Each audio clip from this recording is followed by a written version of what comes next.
Hi everyone, and welcome back to this channel. In this video, I'm going over 7 purchases that have massively improved my life. Let's get into it. Number 1 on the list is my Amazon Kindle. So I bought this for around $80 and it has been the purchase that has had the biggest difference to my life. As soon as I see a book that I like or that I've been recommended, I buy it on my Kindle straight away and then I start reading it immediately. And because of this, I read so many more books than I would have otherwise. If I want to get through a book really quickly in a day or two, then I'd buy it on my Kindle and I would also at the same time listen to the audio version of it. I know this sounds a bit strange, but I get through books probably 3 times faster this way. It's also really handy if you're traveling. It can fit anywhere. It's really light and easy to carry around. This one is the standard basic Kindle, but if you want to spend more money on one and get some additional features, then there's also the Paperwhite and the Kindle Oasis. Number 2 on my list is my Nespresso coffee machine. This specific one was the equivalent of $200, and given how often I drink coffee and the fact that I used to buy one every morning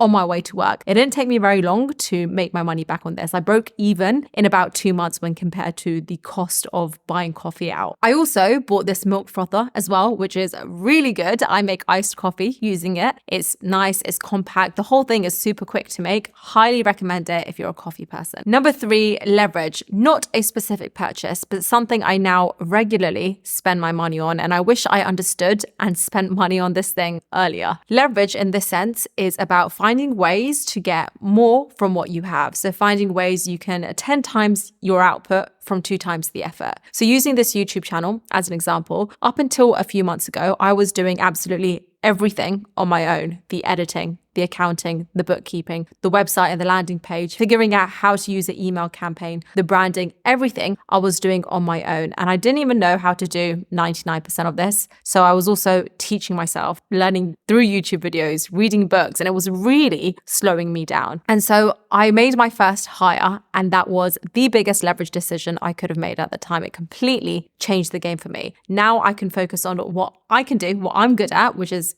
the script, the filming, the recording, and then everything else that someone else can do, probably better, and in half the time, I outsource it. And that includes having an editor. Having someone edit my videos has now saved me another 5 to 7 hours a week. So these are some of the more expensive financial decisions, but have had the biggest impact when it comes to output per effort. Leverage can be applied in different ways when it comes to multiplying your output. It can be a system that automates your tasks, or it can be a software or an app that speeds up your workflow, which is where the sponsor of today's video really nicely falls in, and that is Clean My Mac. I have been using Clean My Mac for years, and I've also now got both of my sisters on it and they love it. It will completely polish up a slow Mac in 2 minutes. It'll make it work as quickly and as efficiently as a brand new one. The Smart Scan does cleanup, malware removal, and speed up all in one combo at a click of a button. And there is also the Menu app, which is a little dashboard with informative monitors about every aspect of your Mac's performance. So things like, what's your battery temperature? How much storage space do you have left? What's the speed of the internet connection? Again, you can see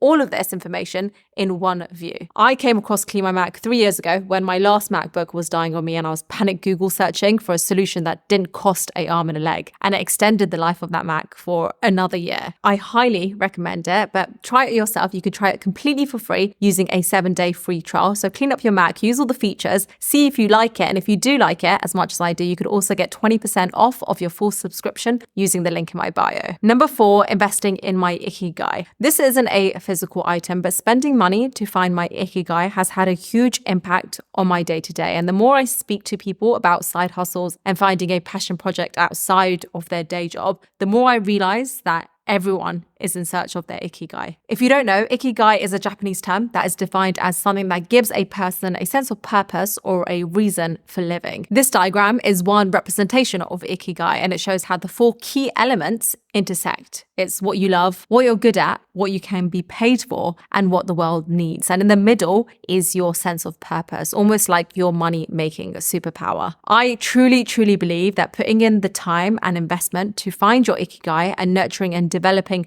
these 4 elements is one of the best investments you can make. For instance, say you found a passion for a specific activity or skill, but you can get better at it. So you're missing one of the elements, is the bit that you're good at. You can spend then money on workshops, on classes, on self-education to better those skills. Or if it's something else that you are already good at and you love doing, but you don't know how to make money for it, you don't know how to get paid for it, then you can invest your money and time in the sales and marketing part. So learning how to sell your offering in a way that it reaches the right audience who values what you provide and is willing to pay for it. Everyone has something that they love doing and that they can turn into a money-making stream. Number 5 is anything that separates you from the floor. Essentially, if it holds your weight, it's worth spending money on. So this includes a mattress, a sofa, an office chair. They say that if you live until you're 99 years old, then you would have spent 33 years of that sleeping. So you may as well spend your money on something that is going to A, help your posture in the long run, and B, help you get a great night's sleep. The same with an office chair. The amount of hours you spend sitting at your desk, it would be silly not to spend money on a high quality chair that again holds your posture. You may not feel the direct impact in the short term, but over the long term,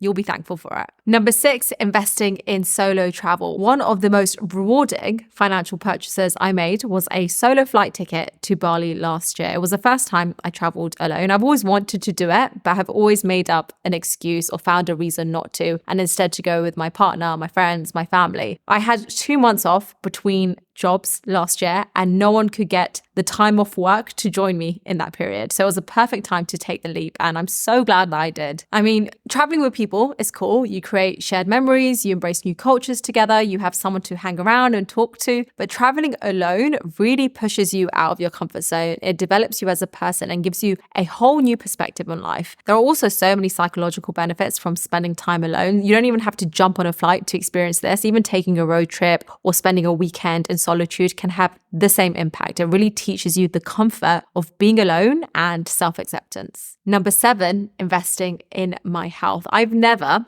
ever regretted spending money on my mental or my physical health. And if you don't invest in these 2 things, you can forget pretty much everything else on the list because it really is the baseline or the foundation for everything else in your life. If you're not staying healthy and working out, it's going to have an impact on your ability to work, on your ability to perform, on your ability to enjoy life. It'll have a knock-on effect on everything else. And the same goes with your mental health. We tend to be so comfortable with spending money on tangible items and on things that we can see. But when it comes to spending money on things that we can't, we find it very difficult to part with our money when really our enjoyment on most other things in life depends on that non-tangible item. I've spent money on therapy before and it really helped me understand what was impacting me and why I was feeling a certain way with my life at a certain period of my time. And it all came down to not knowing what my Ikigai was, referring back to an earlier point. Therapy can really help you understand or dissect what it is that you're going through. It's not the cheapest purchase on the list, but there are ways you can get it for less, maybe through your workplace health insurance, which is what I did, and it's definitely worth exploring. So those are some of my best purchases and how I spend money on the things I love. I also have a video on how I save on the things that I don't, and I'll leave that over here. Thank you for watching. Don't forget to subscribe if you haven't already, and I'll see you in my next video.